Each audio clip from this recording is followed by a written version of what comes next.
Hey, everybody. This is Randy Baxter. I'm the president of Asset Positioning Services. This is a boot camp in Minneapolis, Minnesota, and we're going to be going through the family tree asset positioning sales process and how it relates and connects to what I call the back-end sale. So I need you to pay attention. I need you to take notes. I need you to ask questions. And some of you have seen, to get started, some of you have seen this triangle. I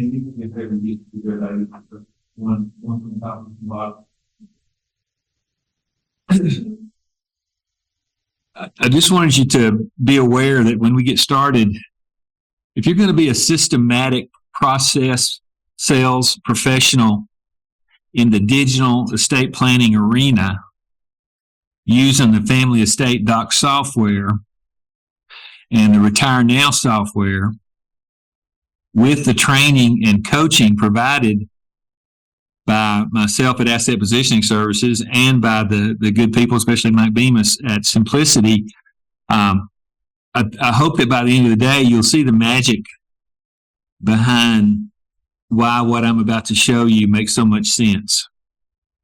So for those of you taking notes and you got a piece of paper, I want you to take a note. I'd appreciate it if you go ahead and just draw that triangle that I've got on the screen here. Lisa, can you see the screen, the triangle? Yes, we can see the triangle. Okay. So it's blank right now. But I just want to guide you through the way I see things. And we're going to start with what I call unaware. So, and most of you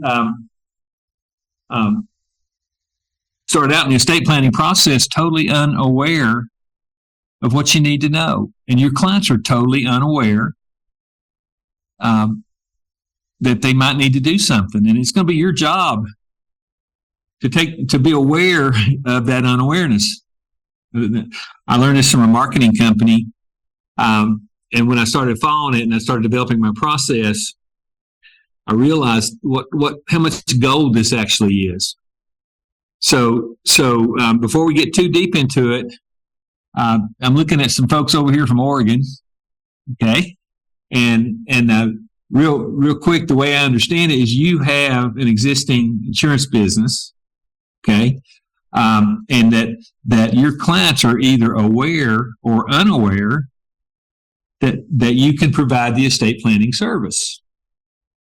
Okay, so they get up in the morning, they're not thinking about you or what you're doing, but you got to realize, I think the average back-end sale that we're going to try to lead you to today, and Mike Bemis, you might know this, your average sale is what, 250,000?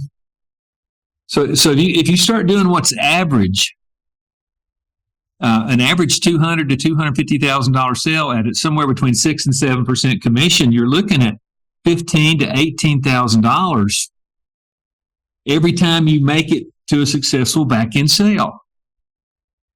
Well, those sales already exist. You just haven't found them yet. You haven't developed them, and those people are not even aware that you have that skill or you have that ability. So I really want to start you out with you have to accept the fact that people are unaware of you and your potential. So the next thing I want you to look at is the next part of this triangle. All right, so now we're talking about, since your clients already know that they know they need to do something, but they've just never been approached. They're afraid it's going to cost too much. They don't know who to talk to. And they're wide open to you to just say something to them. And what I try to teach you is just one sentence. Hey, Medicare client, I think you might benefit from a conversation with me about your current estate plan. If they say no, what does it hurt to say that sentence? But I'm going to promise you that the majority of those 10 people, at least 7, are going to say, yes, I do want to talk to you about that. And I'll tell you something else. 3 of those 7 are going to buy from you. I went on last week. I went on 1 appointment with a new licensee. We had 3 appointments, and we sold 2. Another one of my licensees went on 5 appointments, sold 4. You know, people will, if they have done business with you in the past, will allow you the opportunity to make them aware. That's how simple it is to turn these $300 commissions into these $15,000 and $20,000 commissions. But you have to, before you can do that,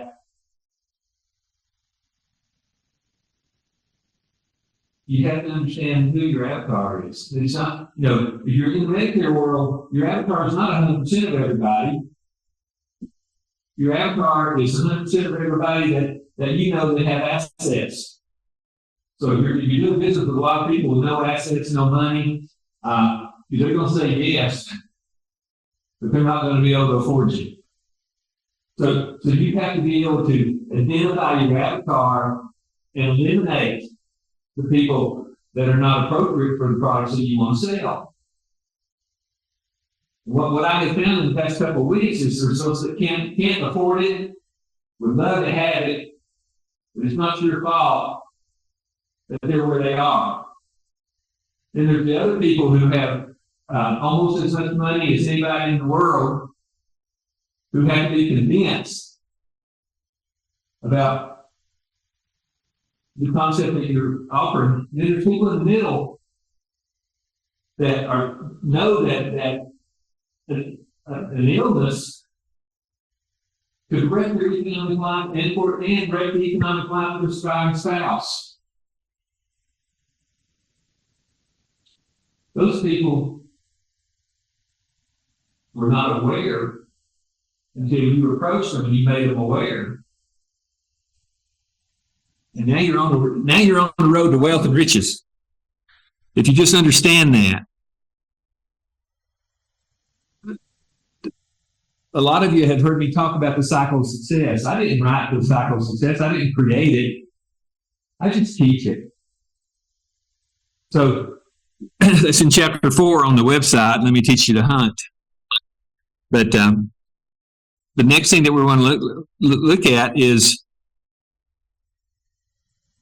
well, before I go too deep into this, I was just talking to you about people who have done business with you in the past. Let me talk to you just a minute about people who have not done business with you in the past. Those people are just as unaware, will be just as receptive to being aware. You just don't know who they are. So again, I'm going to take you back to, if does you no good, if you don't understand the avatar. Somebody said to me about a year ago, and I said, you know what an avatar is? Somebody said, yes, those blue people in a movie. Well, if you listen to that movie, they describe what an avatar is. That's the people that were converting themselves into those blue people were converting those people into blue people that they wanted to be. Okay, so your avatar, if you want to be successful at the front end sale that leads you to the back end sale, is you have to be sure that you identify who that avatar is. They don't have the name yet. You just have to identify the bracket, the subset of all people that you know would benefit from a conversation with you about their current segment. If you think about it, that's simple, because if you took a big circle and it's 170 people, all you're looking for is a certain segment. And you already know, the average person knows 600 people. So anyway, we have this avatar that they're unaware, you're going to make them aware. But an avatar is nothing, it's an image that floats around in the universe, it's just an image. You have to figure out a way that once you define the avatar, you have to find a way to put a name on You have to say, this person fits my description of the perfect avatar. Marketing people all over the world, whether they're selling toothpaste or soap or anything, that's what they do. So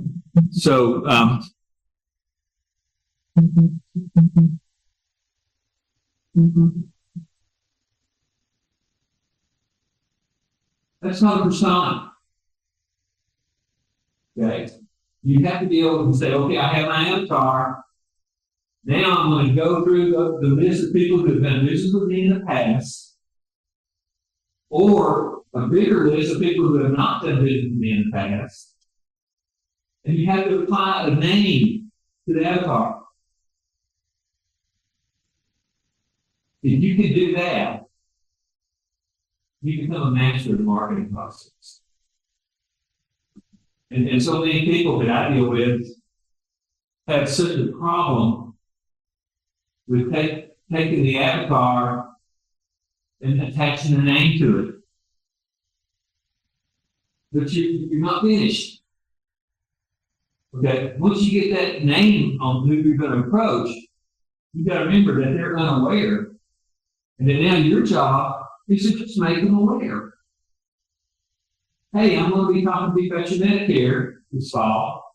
When we do, I just want to be sure that you understand that you might benefit from a conversation about your current state claim. Work it in. And people say, yeah, that's great. Let's do it after Thanksgiving. Let's do it after Halloween. Let's do it when you come in and talk to me. I don't know what the rules are about Medicare. About cross-selling. But if you don't control that process, you will not make any back-end sales. So all you have to do is look at what you have in your list of clients or a list of people you know to convert them from an avatar to a persona. Once they become a persona, that's when you have to decide, are they a suspect? And what's the definition of suspect? Someone that you think, not them. The suspect is somebody that you think is going to benefit from a conversation with you about their current estate planning. And folks, it doesn't matter what you want to sell them. It doesn't matter what you want to buy. People are selfish. And they don't want to talk to you unless they're going to benefit. You have to remember that. They don't care about you. They don't care if you have an income. They don't care. All they care about is, am I going to benefit from what you have to say? That's it. So once you say that, they become aware.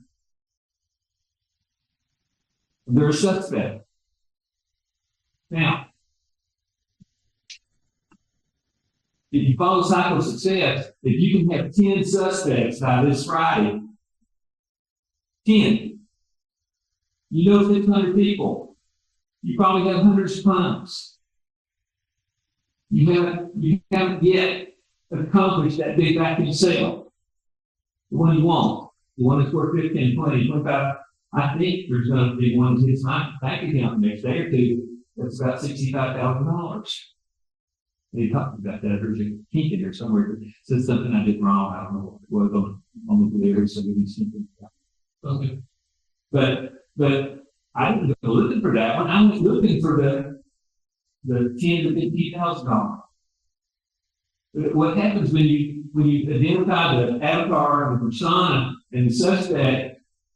Every once in a while, somebody that's got a big potential is going to step in on you. You're not going to know who they are. But they're going to be just as interested if you can make them solution aware. And then see, that's the true art. That's when you become a master of salesmanship. But you can't be a master of salesmanship until you become a master of marketing. Just remember that. And my tracker, when I first came here, he would always talk about the G-Cup sale. I kept pulling my hair out going, How do I get there? How do I put myself in a position where I can make the income sale? And what I found out was I didn't have the appropriate avatars. I wasn't defining those people that buy those products. And I wasn't approaching the people that buy those products. The reason I wasn't approaching the people that buy those products is I didn't know how. So I had to learn.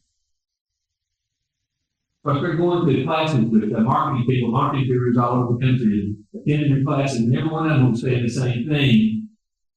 If you cannot identify the kind of person you want to sell to, you will have a hard time making the sales you want to make.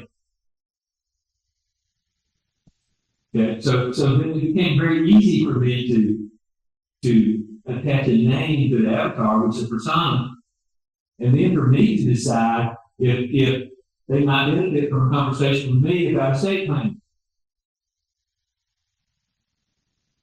So many of us automatically decide that somebody's not interested, or they have too much money, or that they've already got the top broker.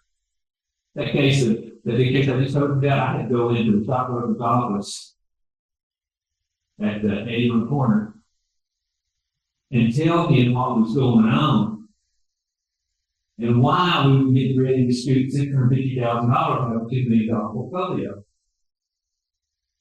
You know what he said? He said, Randy, you're absolutely correct. I do not have that product, and that's what they need to do. Wow. You know, and I wasn't afraid of it, but you know, I knew that the diagnosis I had made and the situation that I had found out by drawing the family tree and asking the health question, I knew that I was making the perfect prescription. How's the stockbroker going to say, I don't want her to do that?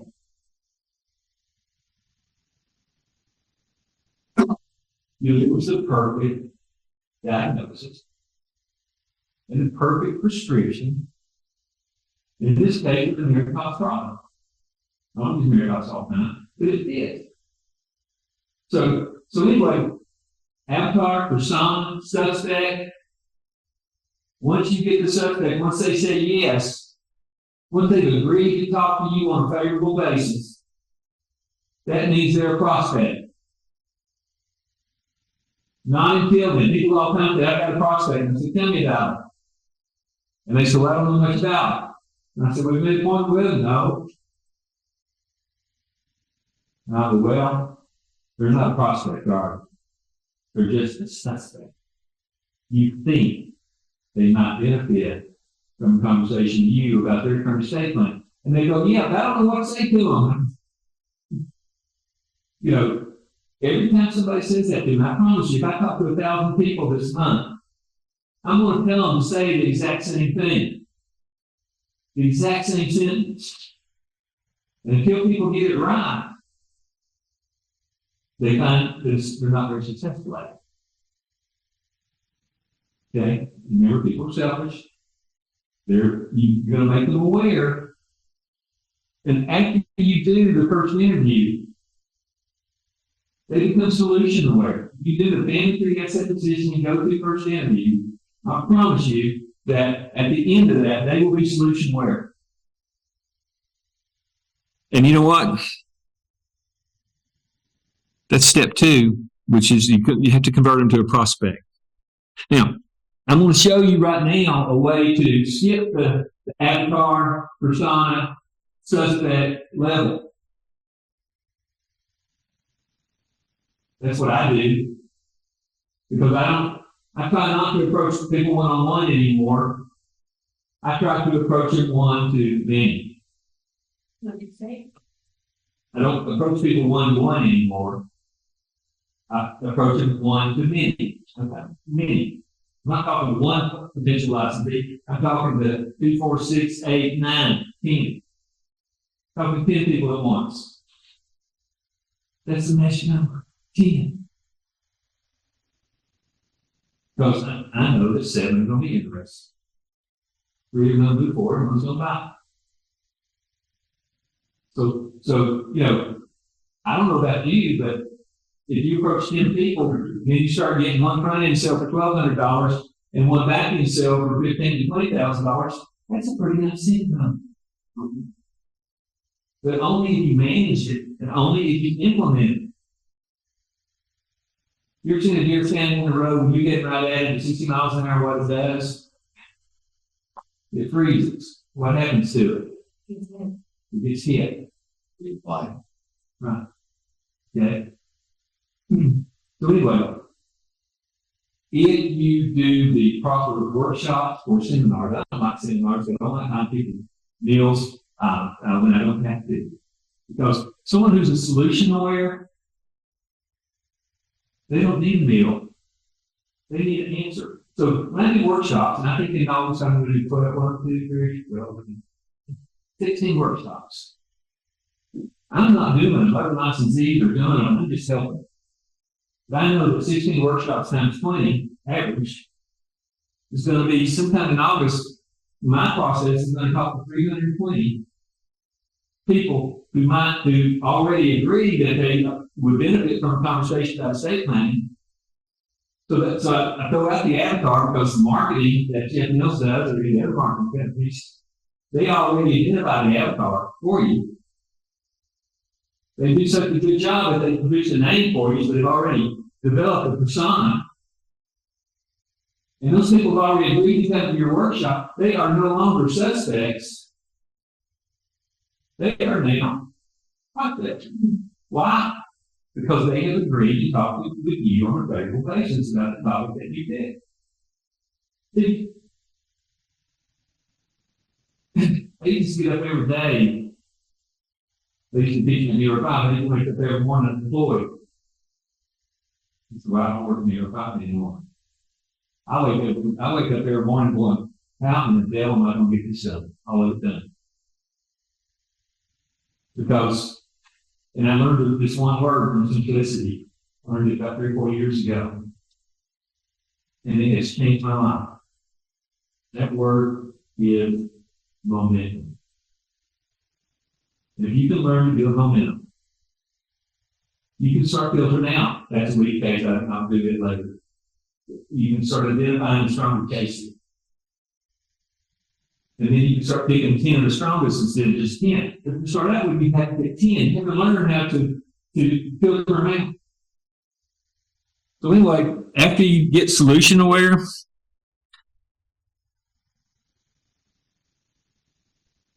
and look right there. See where? This is where a marketing person inserts the salesman. A lot of you try to insert the salesman down here. Insert the salesman right here. So when I do the marketing work for 30 or 40 licensees this month, I know exactly when it's going to be time for me to say, make your appointment. I can't make appointments with 40 people. But I can sure send in a trained person that knows where they are in the process and what they're going to accomplish in the interview. Question? Okay. So if someone's solution aware, the very next thing after they become solution aware, when you start the salesman, is they start looking for products. This is the diagnosis. This is the prescription. And if you are good at making the diagnosis, I looked at somebody the other day right before we closed them, and I think that Ben's going to go do maybe a $300,000 sale. I looked at him and I said, because they give me some feedback. I looked at him and said, I understand all that, but I'm not making this up. These are your numbers and not mine. This is your problem. So before we go any further, I just need to ask you a question. Is this the problem or not? I don't miss my diagnosis. If I do the family tree asset positioning, go through the first interview, I'm not going to miss the diagnosis. I'm going to get it right. I'm not going to make it up. I'm not going to pitch. I'm going to go in and I'm going to go in and say, this is the problem. We're going to look at all different ways to solve that problem. You can eliminate the ones that you don't like and pick the one that fits. I don't have to pitch. I'm a good shop. So they don't know how to be product aware. That's your job. They have to know that they are solution aware. That's their job. That's you help them get there. Randy, Yes. we're asking you to become closer to the mic, so that there's a lot of echo when you get too far away. Well, I do the best I can. Sometimes I forget. All right. So anyway, when we go over to step 3, then that's where you convert the prospect to a client. And if you're following the go-to first interview, the interview will lead you to their solution. They will see that it is their solution. They will also realize that their stockbroker hasn't done it. They'll also realize that their stockbroker, it's against the stockbroker's personal best interest to make the recommendation. And that's why it becomes a pretty easy sale. All right, so you become product aware, which is convert them to clients. They make a decision. And then this is something else I learned from Simplicity and Mike Venus. Mike, you might help me with a sentence here, but once they got the product and you make the delivery, I might want to look at them and say, and I correct my language here, but I might say, hey, I enjoy working with you. I'm looking for people like you that might benefit from a conversation made about their current estate plan. That's sort of the way it goes. I know you do it on the income side. Well, who else do you know just like you that you care about? That can help just like help. Set that a little out. Who else do you know at the same state of life that you are, same level of life that you are, that I can help just like I helped you that you might care about? Right. Okay. But then, what I'm teaching you makes it one step easier because you've already drawn their family tree. You already know who their brothers and sisters are. You already know who their parents are. You already know that they may have grandchildren that are adults with children themselves. The advocacy system is built in to the family tree. So if you just know that, everything will be pretty cool. And easy. Okay, so that's the end of that slideshow. Lisa, we're going to stop right there, and you can edit or do whatever you want to, but do y'all have any questions about the process? If you drew the triangle, let me see if I can go back to that real quick. I don't know if I can or not. Might have messed it up. Yes, you can go back to it now. Okay. It's still sharing, so if you just open it again. Okay. Yeah, we can see it. Okay. So you've got one triangle. If you just go a little bit to the right and draw another triangle with the base of the triangle at aware, and draw another triangle where you're aware on the approach, they are unaware about the solutions. So the triangles, one's here and one's here, but they're connected here. But that second triangle is back in cell. I'm going to be teaching you here in a minute how to build that bridge to the back end cell. But anyway, are there any questions about what we're doing here so far? Nothing yet in the chat. Nothing in the chat? Yeah. Good. Okay, good. Okay, so the next thing I want to talk to you about is first interview agenda. So I'm going to hand out these slides.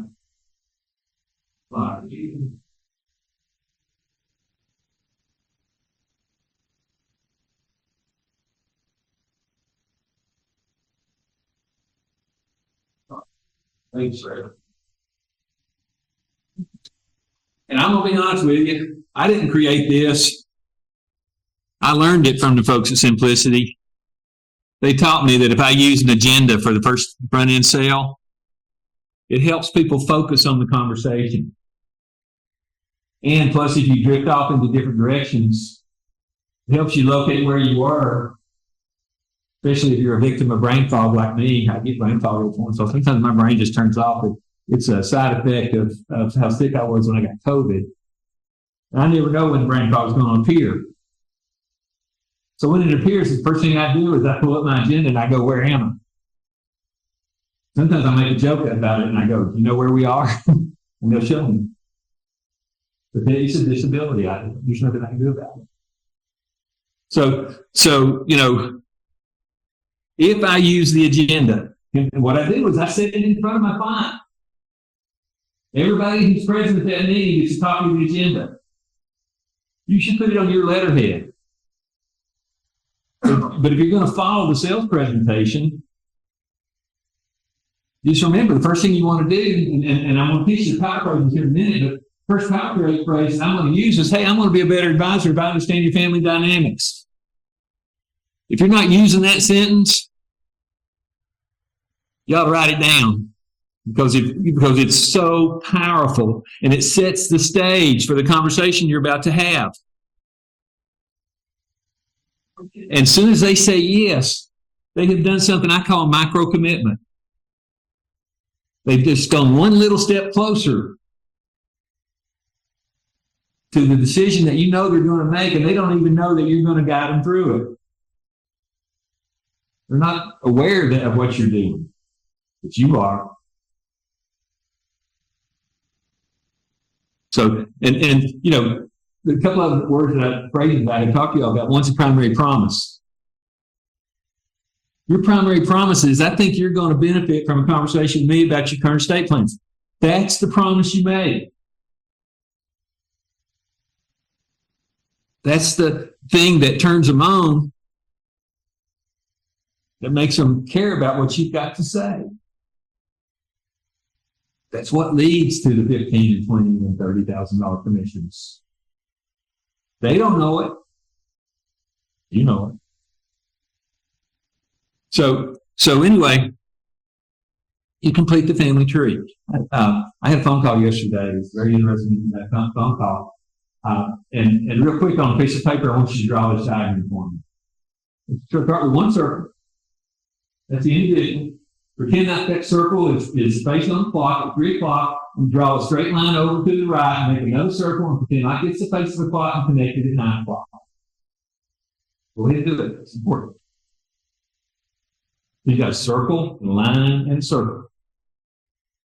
Second marriage. Dad. Second marriage, no children born in the marriage. Dad, 1 daughter. So you go down to the dad's side, which is the first circle on the left. Draw a straight line down, put another circle connected at 12, and that's his daughter. Second marriage. Mom brought 1 daughter to the relationship. Her diagram looks just like his.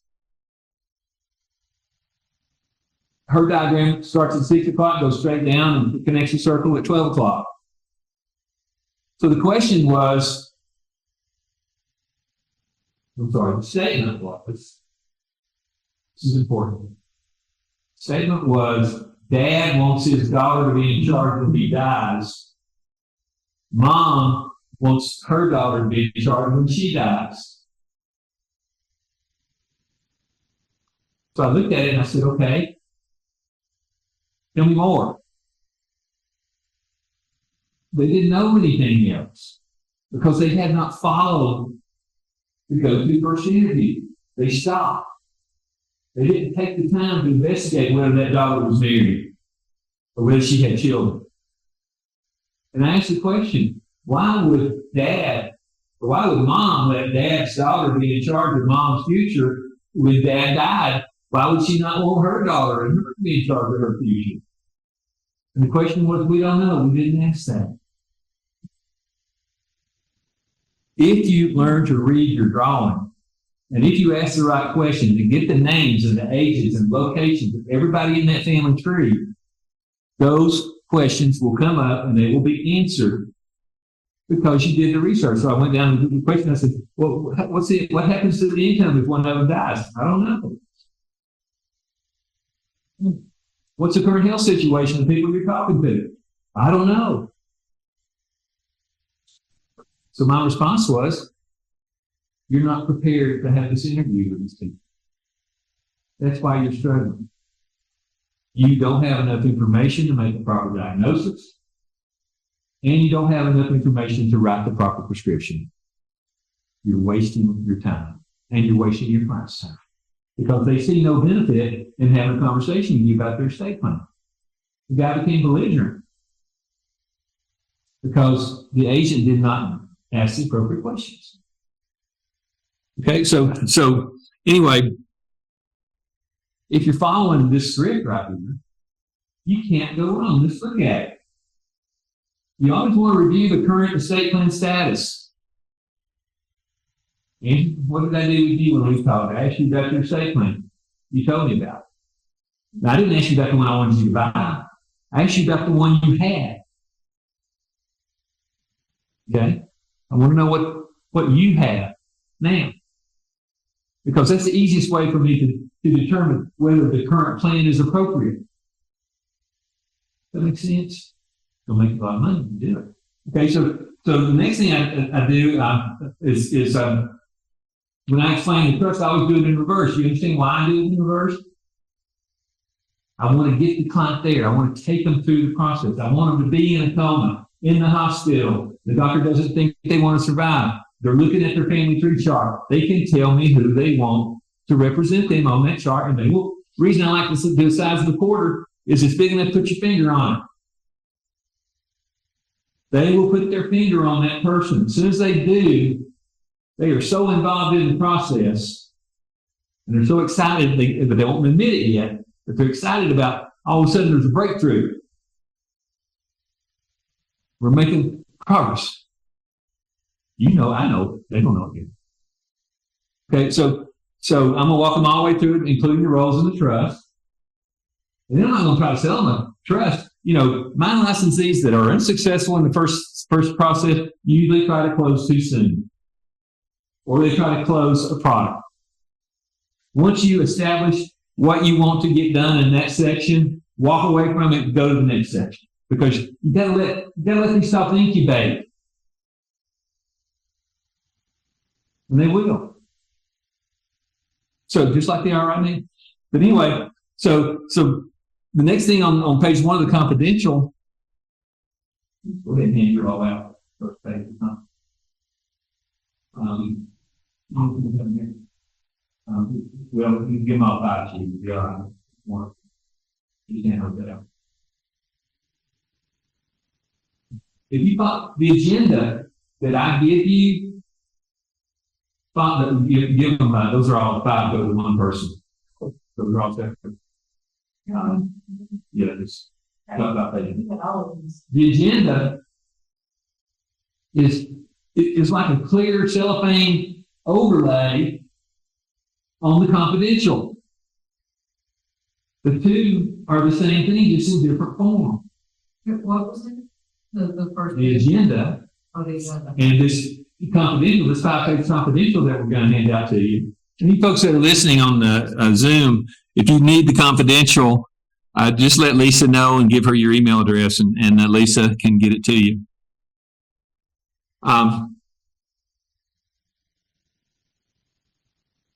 The agenda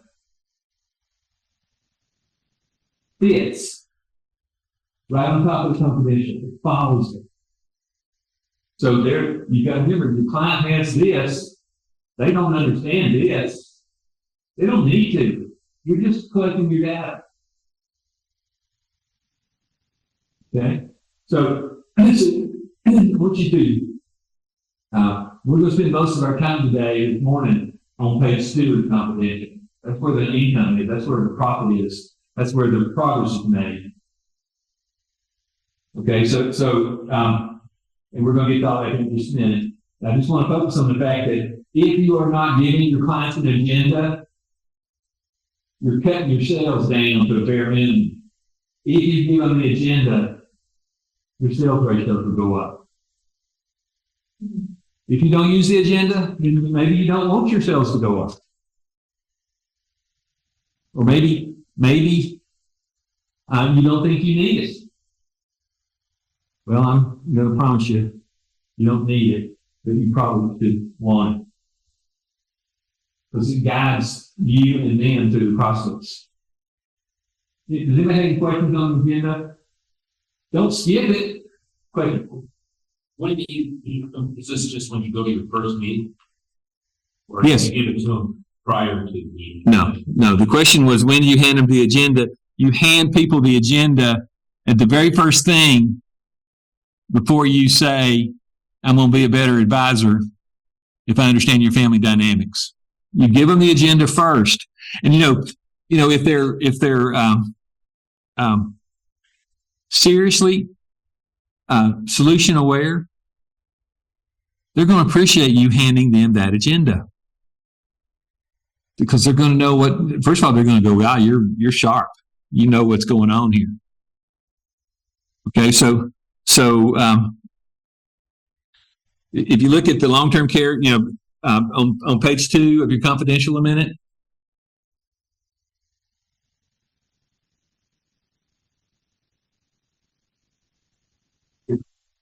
All you're going to do is page 2. Now remember, when I do this, I plant seed. I know that the answer that they're going to give me, I'm not going to deep dive.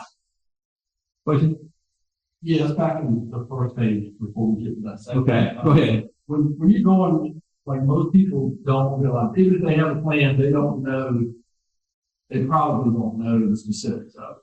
All right, right. How do you handle that? Like, if you're going down this, asking questions about, do you have a power of attorney, healthcare POA, and that, what do you do when they're going out? I write their answers down, yes or no, and I don't pay any attention to it. I just write their answers down because I'm planting seeds that are going to grow in their mind that I already know are going to grow in its fertile ground.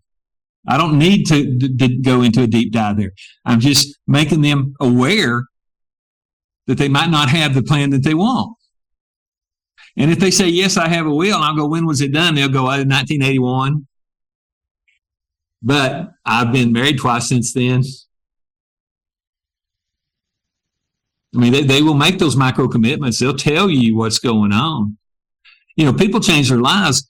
And remember, this is important. If you're going to do estate planning, you got to know that your income opportunities are in the front end sale, the back end sale, the relationship change, the asset change, and the health change. And I promise you that over any 5-year period of any 65-year-old or 65-year-old person, they're going to go through all 3 of those. And that's why I talk about the sweet spot. I love being in the sweet spot. The sweet spot in estate planning is I already know who their family members are. I already know what plan they've got. I know that if they have a relationship change, they're not going to call their insurance agent, their stockbroker, their lawyer. They're going to call the person that did their estate plan. If they sell a house, they're not going to call their banker, their insurance agent, their stockbroker, or their lawyer. They're going to call the person that did their estate plan and say, what do I need to do to make this right in my estate plan? But at the same time, if you're doing annual reviews, when we talk about the future sale, I make a lot of future sales, and I'm aware that I'm going to make them a year ahead of time. Because I go in and do the annual review, and maybe Brenda might say, Randy, David's been diagnosed with a rare form of cancer that he got working over at Oak Ridge. It's going to kill him. Slowly. So that tells me, David and I need to go have a cup of coffee. And we need to talk about, is your estate plan appropriate? Is it properly funded the way you want it done? Give them that opportunity to make those decisions. A lot of times it generates in another sale, which I think Mike Strank calls future sale. Future sales are so nice because they're going to come. You don't know when. And if you focus on the front end and the back end, the future sale is going to pop up on the end. And to me, that's just like pure profit. You don't have to do marketing. You don't have to do anything but move forward on the relationship. You Medicare agents, that's what happens to your Medicare people. They're one of them. They know it. They just haven't addressed the issue because they don't know how. They don't know who to talk to. And they're wide open to the first person that comes in and says, I think you might benefit from a conversation with me about your current estate plan. So anyway, So let me ask the long-term care question. What kind of plans, Mike, how do y'all say about long-term care? Long-term, kind of like your long-term care gap or well, you're talking about how to position it, or you're talking about how to work Okay. it? Good question. Here's what I say to them. Can you tell me about the plans the two of you have made for that day when one of you gets sick and then you're unable to take care of them? And then I zip my mouth and I let them talk. And some of them say, we don't have those plans. Some people say, we have long-term care policies. Maybe no. They might say, we did that through our life insurance. And if they tell me how they do it, I say, great, you know how it works? And they go, no. But I don't have to sell them anything. I want them to tell me what they got if they want to tell me. But What's really important is I planted the seed that's going to grow into something I call pillow talk. Because when they go home that night, mom or dad's going to look at mom or dad and go, you know, Randy's right. We haven't made those plans. I'm going to expand on that thought here in a minute. But once they've answered their long-term care, I move on. I don't try to sell them anything. I don't try to do anything with it. Because I want to go back down to the next step on the confidential. And I want to talk about their income. Now, this is designed around people that are retirement age. You know, I need to modify that a little bit for the 45, 50-year-old people. The products are different. Okay, 40-year-old might not be interested in a retirement income, and they might not be able to buy it. They might be interested in a death benefit, a cash accumulation death benefit, and a disability fund. And that's okay too. But I want to do the income review. I want to find out, and that's where we separate two, and Mike said anything you want to here, but I want to separate the income that's not tied to assets from the income tied to assets.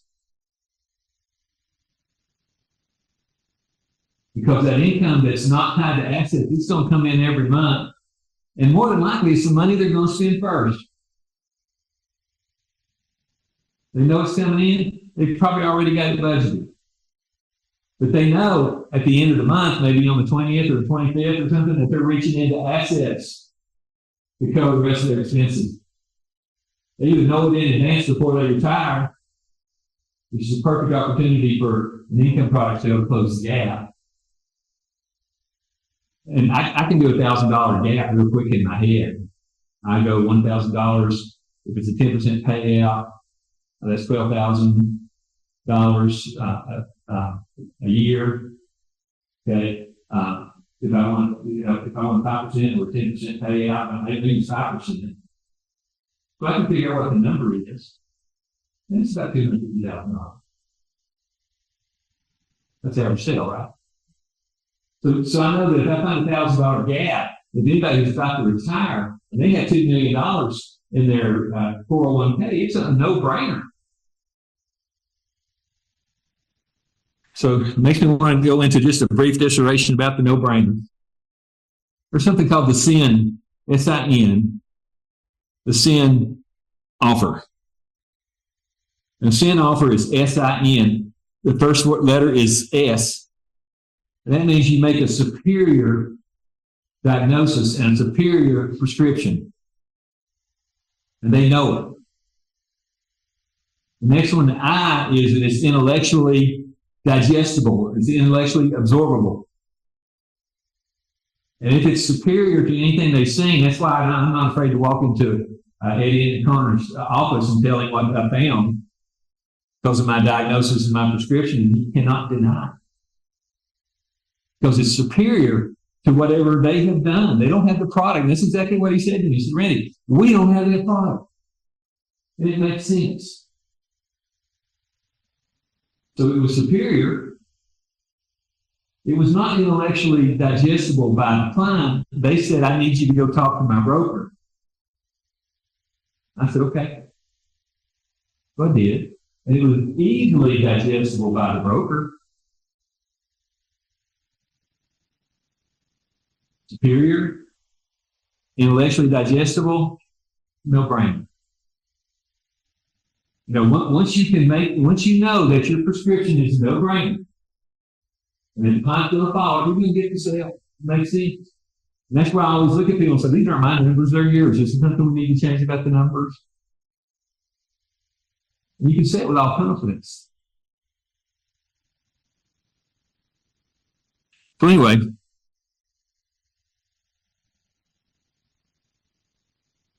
when you do the income sale, you're going to have the opportunity to talk about the gaps.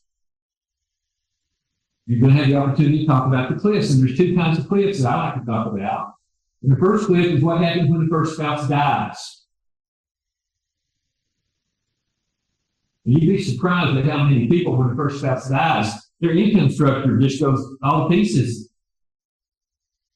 And a lot of times, they're not even aware. They're unaware that they might be getting ready to face a $5,000 or $6,000 a month loss or gap. And it's going to happen quickly, which makes it clear. And that the proper thing to do is make the best plans you can for it. They're not my numbers. They're yours. I'm not going to do that to you. It's going to happen.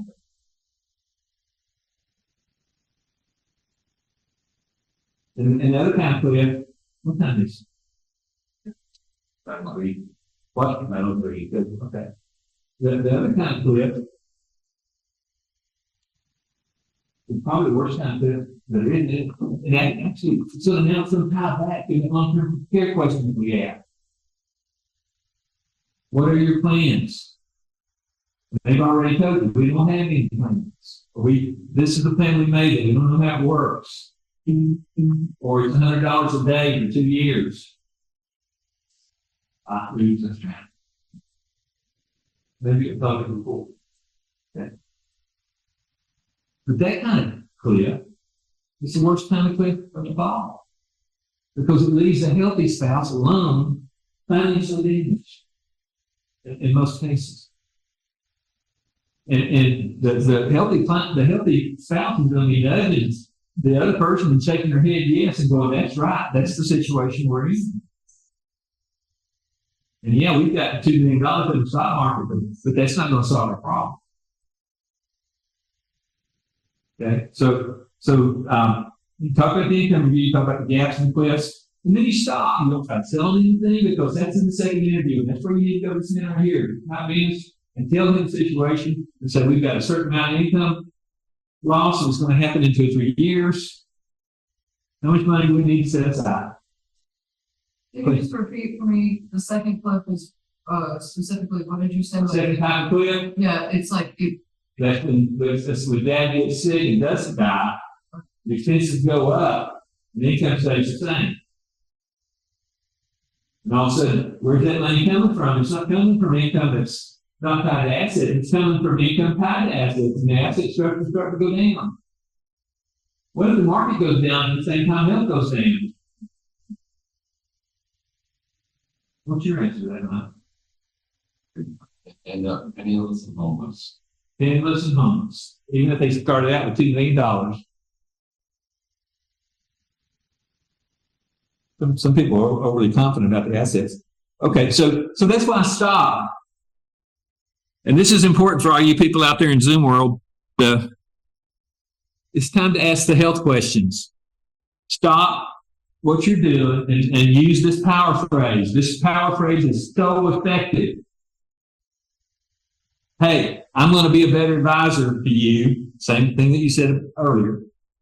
If I understand your current health situation, you don't have to answer any of these questions, but it's sure going to help us get this done if you do.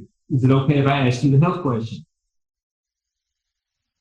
Look at the health questions on page 2 and see if you recognize them.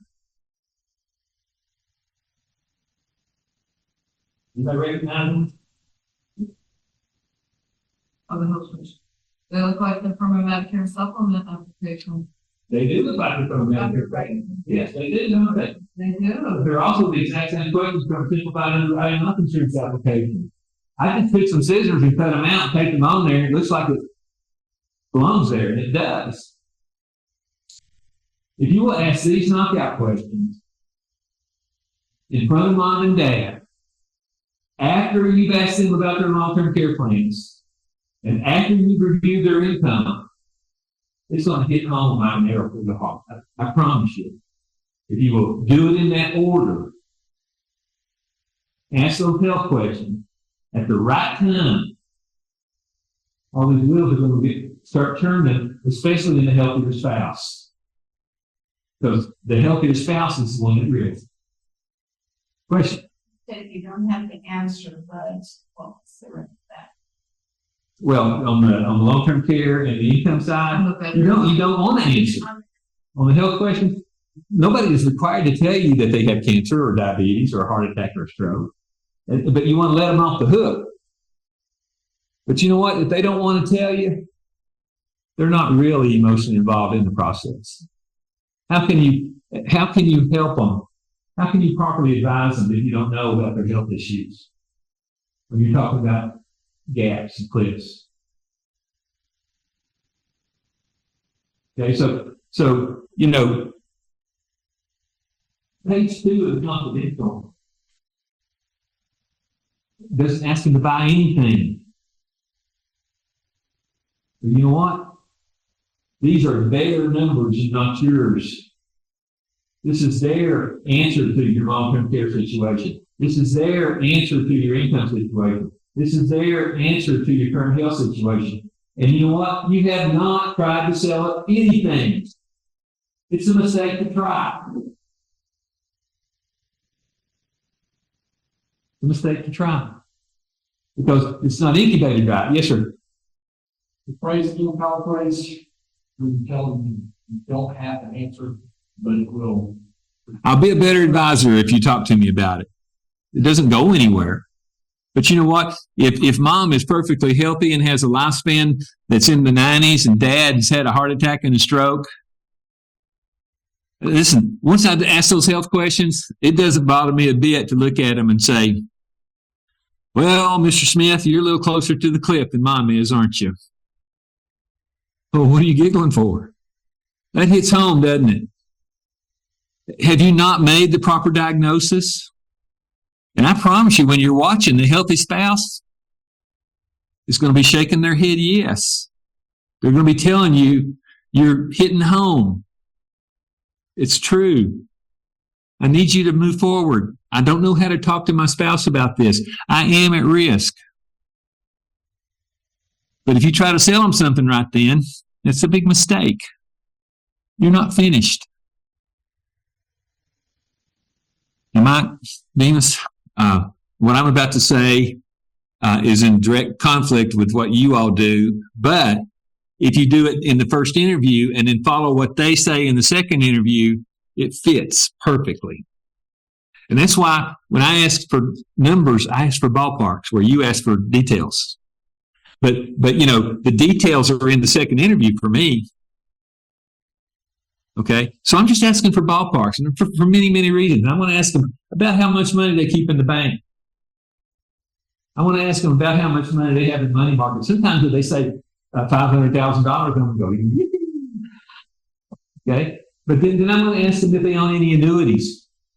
It doesn't matter to me if they own 4 or 5 other annuities. There's a real good chance that they bought their annuities from a different agent each time. There's also a real good chance that those annuities don't fit the problem that you just identified. They may have accumulating annuities, and that might be an appropriate place for them to have an income annuity. So if they say they've got a bunch of annuities, I go, great. They've got a money market, they've got annuities, and I'm going to ask them about their life insurance. And they're going to tell me. It might be off term, it might be a permanent life insurance. I'm just going to get, a general idea. And then I'm going to ask them about their IRA and their 401ks, and I don't need to know everything. I just need to know who's it with and about how much is it. Sometimes they'll say 30,000. Sometimes they'll say 400 million. Then you say million. Say 4 million. But anyway, all I want to know is the ballpark. Because first of all, remember I told you earlier this morning, if you're talking to somebody that can't afford to buy it, you're not going to get a sale. Well, when you ask the ballpark questions, you're going to find out whether you have a true potential client or not. Because you may interview, and I get this, people send me confidentials all the time and total net assets on ballpark levels about $10,000.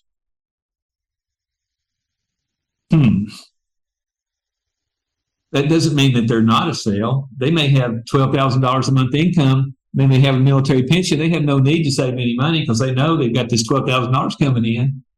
But what they weren't aware of is it's a second marriage.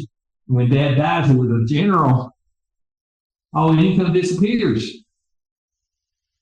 And if mom's healthier than dad and she's not aware that that pension is going to go away when he dies, and they have income, you've got a great opportunity for One American. You've got a great opportunity for a life insurance sale if they're healthy. And you already know if they're healthy. Why? You've asked the question. Everything that I'm showing you, you get all the information you need in advance before you ever try to sell a product. The client is not aware that you're doing that. It doesn't matter. You are aware because now, because you have talked to them about their long-term care, you talked to them about their income, you talked to them about their health questions, you talked to them about their ballpark assets, and you already know what kind of estate plan they have, you can make the proper diagnosis every time. And you don't even have to have the real numbers. The real numbers come later. The real numbers come when you pick up the phone and call them out. Yes, sir. I have a question about the prescription. Okay. Do you like ask people what their objectives are, or do you kind of just make that summation based on everything you've heard? Their objectives are important, but them being aware of their objectives and being aware of the roadblocks and bridges that they have to cross to make those things happen is where the master steps in. That's where the master sales comes. The master marketer comes in. So yeah, their goals are important, but I promise you their goals might be adjusted in this conversation. And you got to give it just a little bit of time. And that's why I call it pillow talk. So thank you. Yes. Okay. So when you ask those health questions, and I find out what the assets are, I'm about to give you the next power phrase, the one that's going to open the door to the first income flow to this process. Because when you go back to page 1 and you ask them, do you have a will? When was it done? They say no. You've explained everything to them about how the trust works, how the power of attorneys work, how the administrative directives work. You've already planted those seeds. And you know that they don't have that. And you've watched the feedback from the healthier one who starts agreeing with you by shaking their head yes. Here's the power phrase. You've done well with your assets. Don't you think you need to have the proper paperwork?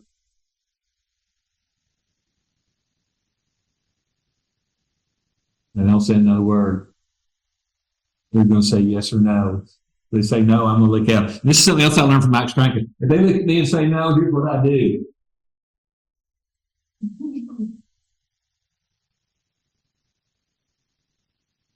Because one that wants it, it's going to nudge the other one. One that doesn't want it, it's probably going to be sitting like this. And there's really usually a reason that they're sitting like this. Usually they really don't love their spouse. The other one is they don't want to divulge that information for some reason or another. But you can read them. The one that wants it is sitting open armed and nodding yes.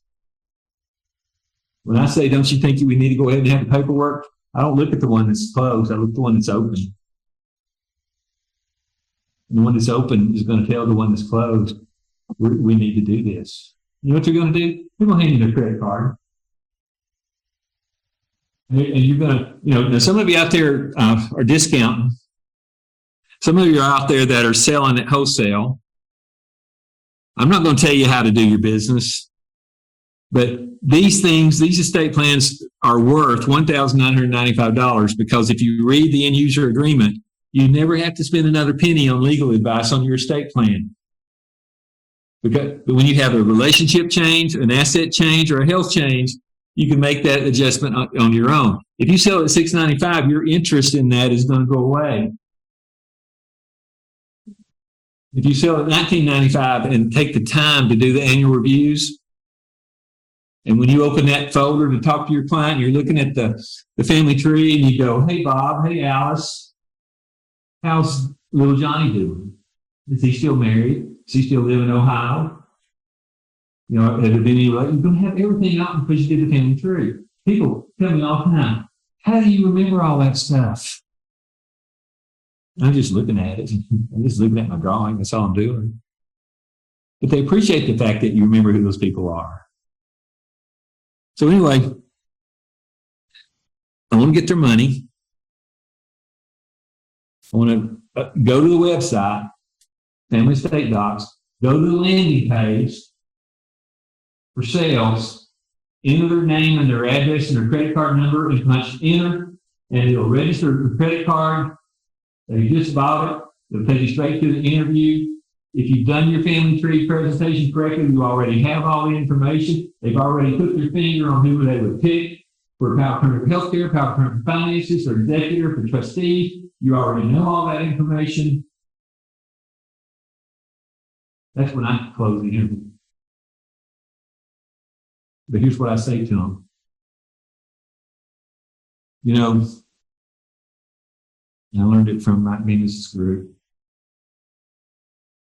You know, I have some ideas for you when you come back in and pick up your trust. But I need to do some research and I need to run some numbers. When you come back in next week and pick up your estate plan, would you like to see your numbers? And they said, yeah. They said, yeah. And that's when they go home and have pillow talk. Hey, what Randy is saying makes sense. And when we go in, we should be open to what he's got to say. Sometimes that sale will happen at the second interview. Sometimes it might not happen until the third or fourth. Sometimes it might not happen for 3 or 4 months.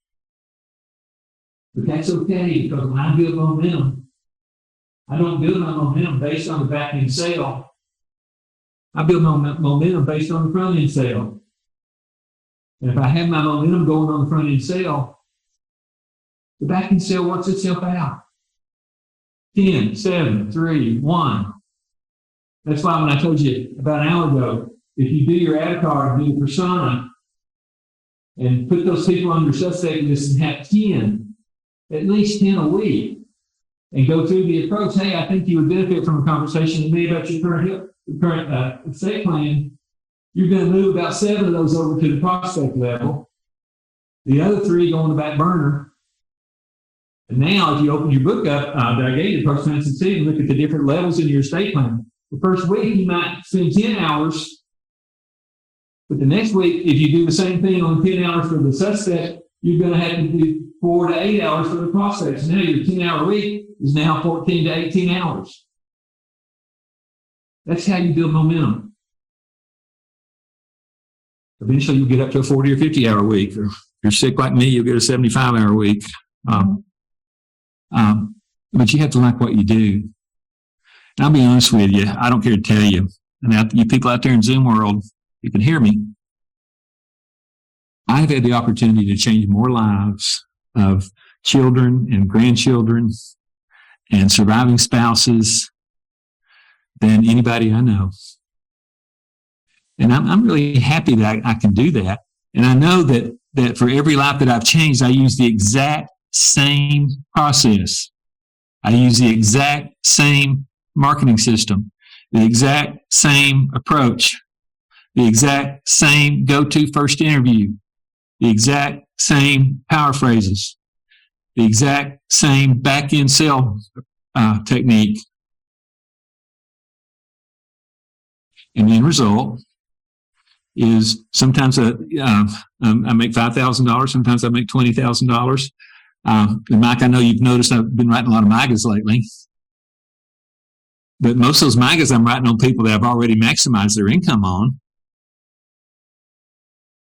So you know, dang it, a MIGA only pays you 2 or 2.5 or 1.5% commission. My divisions are huge. They're 500,000. They're millions. And it just breaks my heart to get a 2% commission on $1 million MIGAs. It does. I keep thinking, well, I could have had 6%, but it wasn't the right prescription. It was the proper diagnosis. Hey, you got the income. You got that solved. And I said this to somebody the other day, 85-year-old Vietnam veteran who'd read my book. And that's why he was talking to me. He said, Randall, once I read your book, I realized I needed to talk to you. And he bought a Veritas that we got close. We did the work on it that year stack with the rest of the money. But he had already given me two $400,000 checks for MIGAs that he had pulled out of the stock market. This is how I closed him.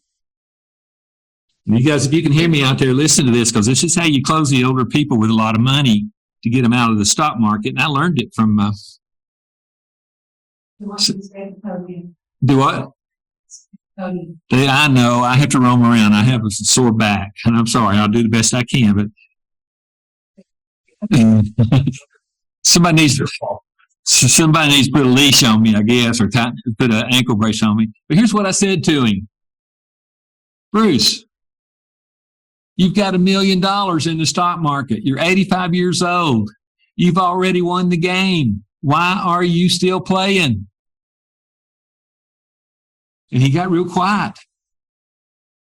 And he said, I was not aware of what I needed to do until you talked to me.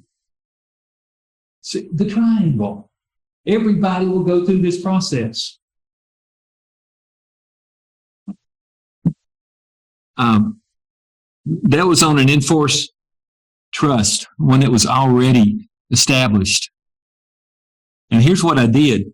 If you go over on the confidential, that's out on page 5,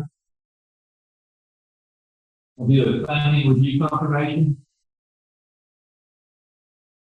And those folks of you who are out there in Zoom world that don't have that, at least they get their email address and have Greg or me send everybody a copy of the confidential and make them a note that they need to look at page 5. Okay. But if there's an enforced trust, these are the questions I want to ask. Are the names in the document spelled correctly? And a lot of times they'll go, yes, but I've had 3 grandchildren since then. Or my daughter's gotten married since then. Our software, you can go in and fix an existing trust. It's called a restatement. And people will be so glad because they didn't want to go pay that attorney $4,000 again. You can do it for $2,000. Are the trustees and successor trustees correct? Wynn and Heather heard me on a phone call last night. It was about 2 hours long of a family fighting like cats and dogs in Phoenix, Arizona. Because mom had just passed away. And dad's incompetent. And the alcoholic son, number 2, was really angry that he wasn't one of the trustees. Very angry. But then, while he was cussing me out, I said, hey, it's not my fault you spent your time drinking and making your mom not want you to be responsible with her money. That's not my fault. I had to look up the initials SOB, but I figured it out because he was talking to me. But anyway, are the executors and the pour over wills correct? Is the attorney in fact and the durable powers of attorney correct? Remember, relationships change. Were all the documents notarized and witnessed? One of the children in Arizona had taken a document out and had his mom sign it. He wrote the document himself. Oh, I'm sorry. I'm wrong away from the podium. It turns out that the document he wrote was never notarized or witnessed.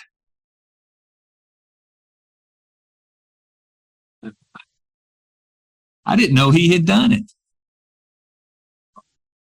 Okay. And he went to his mother's deathbed and cried and told her why he wanted her to change it. And the mom cried and said, okay, honey. And she signed it. It's worthless because it wasn't notarized. It wasn't witnessed. And it made all the family on the other side, the sister of the lady who died, made all the cousins super angry. Okay. So, you may find that in a lot of the presentations you make to other people. And it's a gold mine. Go in and fix it. Every one of those people that are upset can be advocated. Remember we talked about the referrals?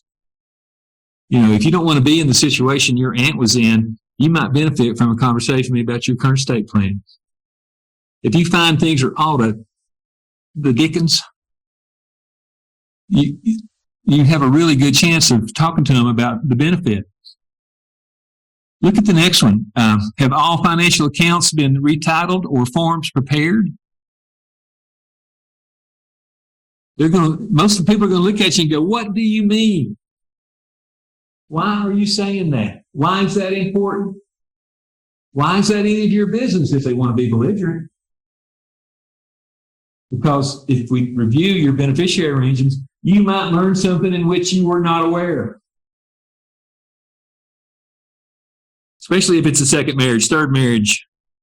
Especially if you have children who's a drug addict or an alcoholic. Or especially if you have not taken care of that child who's mentally inferior or mentally challenged. Especially if you have a grandchild that you didn't know about when you first set this up, that you think needs some kind of special needs arrangement. One of the best things you can do with somebody with a special needs arrangement child is to write them a big life insurance policy and put it inside the estate plan, because that money becomes tax-free, non-qualified, and can be used by the trustee to take care of that child for the rest of that child's life, without messing with their Medicaid or without messing with their disability. Question? You mean like a asset base? Say that a little louder, Heather. Policy if they're sick. Well, you can't. But you might sell one to the healthy one. Mike, do you have any? Okay. So you have to look at you have to look at the diagram. Question? Do a second die. Okay. All right. Second to die. So there's all kinds of different first you make the diagnosis, then you write the prescription. And remember, if you do a workshop, there's not one person at that workshop that did not attend for some reason. They came because there's something on their mind. And if they walk out and don't make an appointment with you, you either answered their question, and when you talked to me about this yesterday, some people get mad when you follow up. What did they say to you? The people that hung up on you, or the people that were rude to you? I feel like you're getting a high pressure sauce pitch. Okay. That's off your call list. Okay, that's because the presentation was done incorrectly. Yeah. Okay, if you follow the family tree asset position and go to first interview, that does not. I know that. If you do it correctly, that doesn't come up. I've never had that come up. Well, mine are really was up there. And that's why I look at it and go, hey, these aren't my numbers, they're yours. Okay, so anyway, let's look at the next question. Are there any changes in the beneficiary status? Right before Penny died, she called me and she said, I cut Paul out, but I need to put him back in. Okay. Is that the alcoholic second son? Yeah. Another one I've got, Christine told me, Randy, my son hasn't spoken to me in 20 years. I don't want him to have anything, but I want him to know I love him, so I want to leave him $10,000. And every year, I always look at her and I go, do you want to change that? Do you want to change that? No, no, no. And then she had a stroke about 6 months ago, and she's mentally incompetent. She couldn't change it now if she wanted to. But I kept saying every annual review, do you want to change that? Do you want to change that? So now the other son, when she dies, all the other kids are going to get about $1 million or $1.5 million each. And then that one son who hasn't bothered to call her, even though he just lives about 100 miles away in 20 years, is going to understand why she only left him $10,000. Okay, but she had the opportunity. So look at the next thing. Did any trustee pass away since the initial application? Remember now, trustees will lose their trustee powers if they die, if 2 doctors say they can't do it, a judge rules against them, or they resign. So, and the next thing real quick, has any property been purchased, sold, inherited, or gifted since the trust was originally created? 6 months ago, our income on quitclaim deeds was about $700. Now our income on quitclaim deeds runs between $5,000 and $7,000 a month. Is that because you're in-house attorney, or is that That's because I learned how to do it. You know, everybody here that's a licensee, you can either go to DeedWorks and do the deed yourself. Hi, Liz. I have an in-house attorney, you know, and she takes, and if you're in Tennessee, I don't mess with the deeds. I just upgrade the price a little bit so that my licensee and I can make a little money on it, and we're not charging any more than the attorneys are charging. So we charge $350 to do a quitclaim deed. It costs us about $115.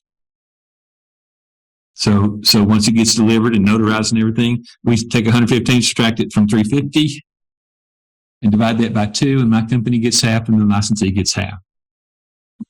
You don't have to share it with me. You can do it all yourself if you want to. It's okay.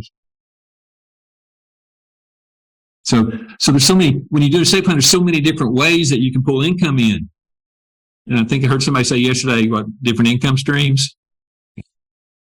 One more thing, and then we'll take a break. Have any CDs, mutual funds, IRAs, pension plans, stock funds, or insurance policies been cashed in? If they go no, that means they have some. Okay, yes. One thing from the one webinar that your lawyer was on was that there's that. The deed works. Well, not just deed works, but that it's the line of practicing law. Right. You have to know which side you're on. And that's the thing that I wondered more about is Okay, well, right. If you don't want to be accused of practicing law, don't practice law.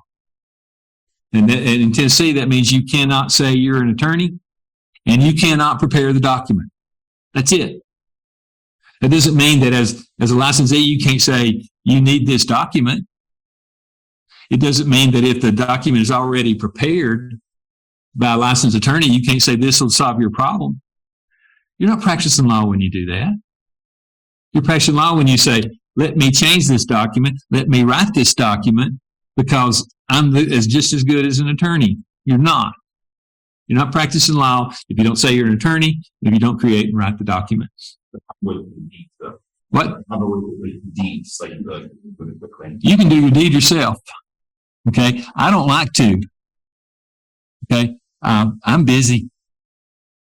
It's hard for me to get everything done each day without support from assistants and staff. So sometimes I have to know when to hand the football off so that I can move forward.